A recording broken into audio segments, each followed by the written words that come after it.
कहा ओ उमर, हमने सुना है कि तुम्हें खलीफा बनाया गया है।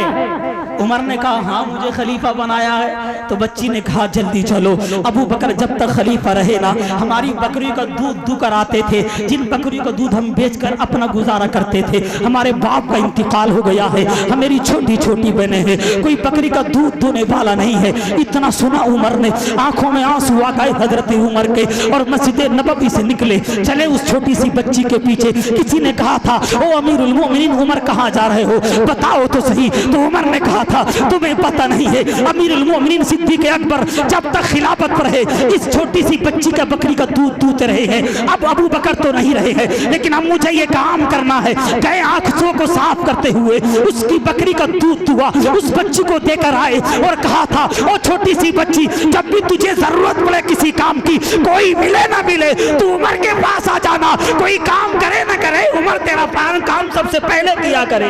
बेशक बेशक, सुभान अल्लाह सुभान अल्लाह। जी अबू बकर को ले आप, हजरत फारूक आजम को ले ले। अब मुझे इन दोनों हस्तियों पर ही बोलने के लिए कहा। हजरत फारूक आजम कौन है?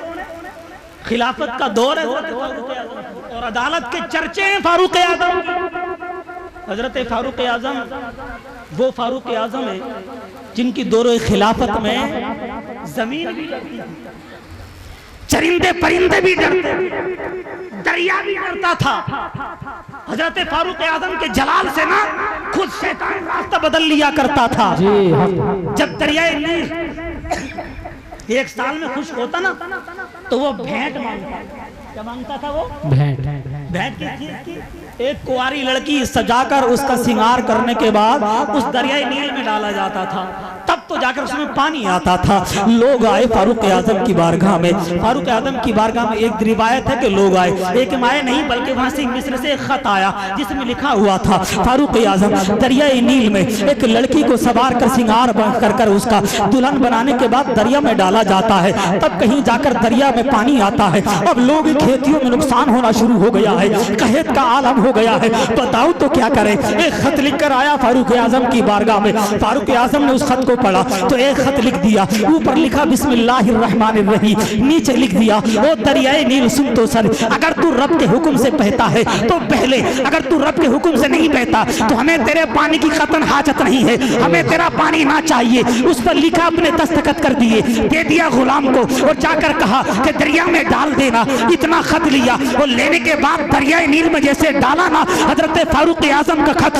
दरिया में पड़ना था कि दरिया का पानी आ गया और पानी आने के बाद लोगों ने अपनी खेतियों को भरा। पूछा अब क्या हुआ? फारूक आजम ने कहा था ओ लोगों, इस्लाम हर किस इस चीज की इजाजत नहीं देता। किसी जरा हाथ उठाओ कितने लोग नहीं सुन रहे?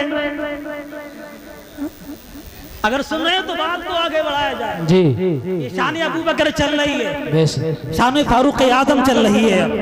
गौर से सुने और अपने ईमान को ताजा करें। बेशक बेशक हक। बहुत बादशाह गुजरे हैं और आज का बादशाह भी तुमने देखा होगा जिसे देश का पानी तक पसंद नहीं है। आज का भी देखा होगा तुमने, चाहता है यार किसी तरीके से इस्लाम को खत्म कर दिया जाए, चप्पे चप्पर पर उसकी सियासत चमकती है। नहीं देखा तुमने? अरे वो क्या करेगा, बड़े बड़े बादशाह जिस इस्लाम को मिटाने की कोशिशें करते रहे, ना मिटा सके, खुद मिट गए। एक चाय बेचने वाले की क्या औकात है यार इसको बदल। बड़े बड़े बादशाह चले गए, लेकिन फारूक आजम का दौर का जवाब नहीं। बेशक बेशक। फारूक आजम जब रात का वक्त होता ना, रात का वक्त, तो घूमते थे। और कौन थे फारूक आजम? जिनकी आधी दुनिया पर हुकूमत थी। बेशक। कितनी पर?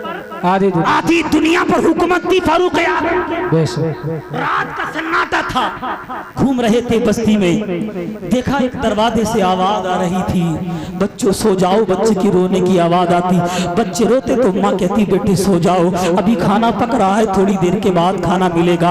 बच्चे रो रहे थे। हजरत फारूक आजम ने देखा ना कि घर से रोने की आवाज आ रही है। हजरत फारूक आजम ने दरवाजा खटखटाया और खटखटाने के बाद जब अंदर दाखिल हुए, एक ज़ईफ़ साथ ही छोटे छोटे बच्चे थे। हजरत फारूक आदम ने फरमाया, ओ माँ जरा इतना बता दे बच्चे क्यों रो रहे हैं। तो फारूक आदम से उस बुढ़िया ने कहा था, ओ इन सवाल करने वाले साहिल, जरा इतना सुन, 3 दिन हो गए हैं, घर में खाने के लिए कुछ नहीं है, और यहाँ का जो अमीर है ना, अमीरुल मोमिनीन जिसे फारूक आदम कहते हैं, उसे खबर तक नहीं है उसकी रियाया में कौन भूखा है कौन प्यासा है। फारूक आदम कहते, माँ फिर ये क्या जल रहा है। कहा बस खाली देगची रखी हुई है, नीचे आग जल रही है, बच्चों को सुकून मिलता है, बच्चे तो देखते हैं। फारूक आदम ने इतना सुना था, घर वापस पलटे हैं, कुछ चावल लेकर जाते हैं, खाने का सामान लेकर जाते हैं, तेल की कंट्री लेकर जाते हैं, और जाने के बाद उस खाना पकाने के लिए खुद आगे बढ़ते हैं, घुटनों को जमीन पर टेकते हैं, हाथों को जमीन पर रखते हैं, और रखने के बाद चूल्हे में अपनी फूंक मारते हैं,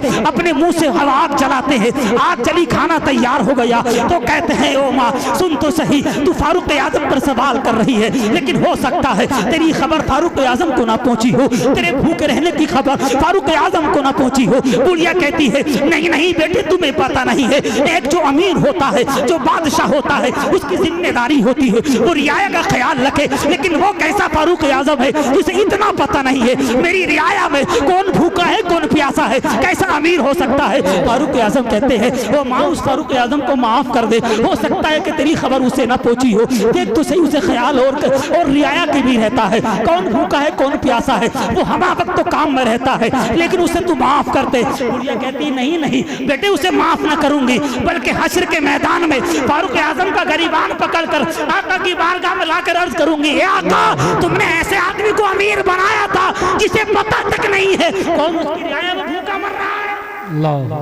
गिरेबान पकड़ूंगी फारूक का, आका के दरबार में पेश करूंगी, कहूंगी आका ऐसे को आप बना कर आए अमीरुल मोमिनीन जिसे खबर तक नहीं है। फारूक आजम ने इतना सुना ना तो चीख निकल गई हजरत फारूक आजम की, बेहोश हो गए। कुछ देर होश आया, आने के बाद कहा, माँ तुझे घसीटना है फारूक आजम को, यही घसीट ले, तुझे तमाचे मार ले यही मार ले, जो भी तुझे करना यही कर ले, लेकिन हश्र के मैदान की बात मत करना। तो वो बुढ़िया कहती, बेटे तेरा इतना अच्छा ख्याल है, तू ही उसकी जगह अमीरुल मोमिनीन होता तो कितना अच्छा निजाम चलता, काश अगर तू ही अमीरुल मोमिनीन होता तो ही मगर मक्के का हाकिम होता तो निजाम में 4 चांद लग जाते, लेकिन वो तो है उसे खबर तक नहीं है। फारूक आजम कहते हैं, माँ जितना मारना है मार ले, तेरे आगे कोई और खड़ा नहीं है, जिस फारूक आजम की बात कर रही है वही खड़ा हुआ है, जो सजा देनी है यहाँ दे ले, लेकिन बरोज़े बेशर कुछ मत कह। तो थोड़ा सा तो सबसे पहले जो सड़कों का पैसा आएगा उसे खाएगा। अबे सड़कों का तो छोड़ो, लैट्रिनों के पैसे में भी ना आधे मारता है, नहीं मारता। अगर 12,000 आ रहे तो 6 उसमें रखता है, और अगर वो आ रही है क्या कहते हैं कॉलोनी तो 1 लाख रुपए देता है। गाँव में तो 20,000 पक्के हैं, पुलिया मतलब समझ रहे हैं आप। लेकिन ये फारूक आजम जी, ये फारूक आजम कौन है आपको बता दूं, लेना तो अलग। एक मर्तबा ऐसा हुआ, आपकी बीवी ने कैसरो किस्रा का जो बादशाह था ना, उसकी बीवी को तोहफे में कुछ चीजें भेजी, चादर भेज दी, एक गिलास भेज दिया, कुछ सामान भेज दिया। जब उसके पास गया तो वहां से भी उसने तोहफे में कुछ वापस चीजें भेज दी जो सोने से ताल्लुक रखती थी।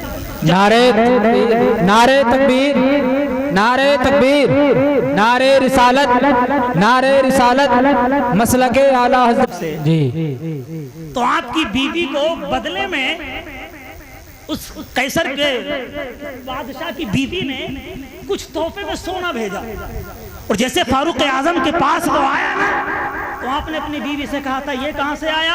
कहा मैंने उन्हें तोहफे में कुछ चीजें दी थी, चादर वगैरह, उसके बदले में ये दिया है। फारूक आजम ने कहा, बताओ तुम्हारी चादर की कीमत कितनी थी? उन्होंने जवाब दिया 3 दिरहम। फारूक आजम ने उस 3 दिरहम चादर के निकाल दिए। कहा गिलास कितना था? कहा 1 दिरहम का, वो निकाल दिया। और जितना सोना बाकी बचा, कहा इसको बैतुल माल में जमा कर दो, जितनी चीजें तुमने दी थी बस उसका पैसा ले लो, बाकी जो जायद आया है उस पर तुम्हारा हक नहीं है, वो बैतुल माल में जमा होगा। जी बेशक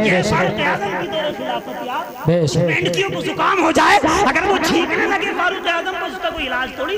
जी बहुत दिन हो गए लोगों को उल्टा सीधा। आज एक अमरोए का अनपढ़ सनद याफ्ता, उसकी बात सुने आप, तो अजीब ड्रामे निकालता है।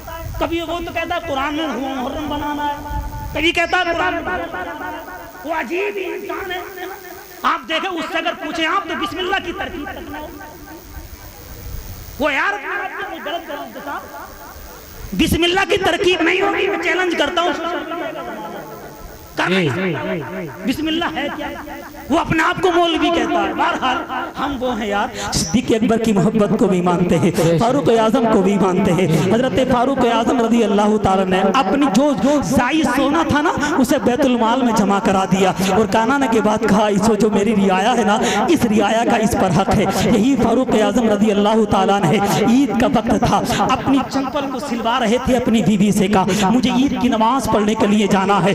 बीवी उस पैबंद लगाते लगाते चप्पल पर इतने पैबंद लगे कि सिलने के लिए जगह बाकी ना रही। हजरत फारूक आजम ने कहा क्या हुआ बीबी? कहा हुजूर अब सिलते सिलते बार बार टूटती है, जगह बाकी नहीं है। कहा छोड़ो नंगे पैर ही जाता हूँ। फारूक आजम चले नंगे पैर, तो बीबी ने कहा था शोहर लोग क्या कहेंगे, वक्त का अमीरुल मोमिनीन है, वक्त का हाकिम है, ईद की नमाज के लिए जा रहा है तो नंगे पैर जा रहा है। फारूक आजम कहते ओ बीबी लोग जो कहेंगे कहने दो, अगर लोगों कहने पर चलूंगा ना तो उमर नहीं रहेगा। ये मत देखो लोग क्या कर रहे हैं, ये देखो खुदा और रसूल की रजा किस चीज में। बेशक सुभान अल्लाह सुभान अल्लाह, बहुत खुदा और उसके रसूल की रजा है। वही अबू बकर वही उमर को गवारा है, अपनी मर्जी से कुछ करता नहीं है। सुभान अल्लाह। हजरत फारूक आज़म रज़ी अल्लाह ताला दौर भी अलग था, सामने शैतान आता तो कांप जाता फारूक आज़म। बेशक अभी आता ना तो बोतल छुपा लेता फारूक आज़म, डर के मारे कह देता सिरका है, तो रब यार उसको सिरके में जी बाहर कह ये फारूक आज़म है। मुझे बहुत वक्त दिया गया और मौजू मुकम्मल तो नहीं हुआ है, लेकिन नाक़िस मालूमात की रोशनी में शान सिद्दीक़ अकबर शान फारूक आज़म को मैंने बयान किया। बयान करने में नाक़िस मालूमात की रोशनी में जो भी गलती हुई हो अल्लाह अपने हबीब अलैहिस्सलातु वस्सलाम के सदक़े माफ़ फरमाए।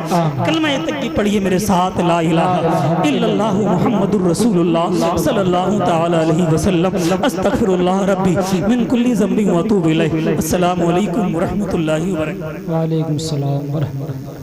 बहुत खूब माशाअल्लाह।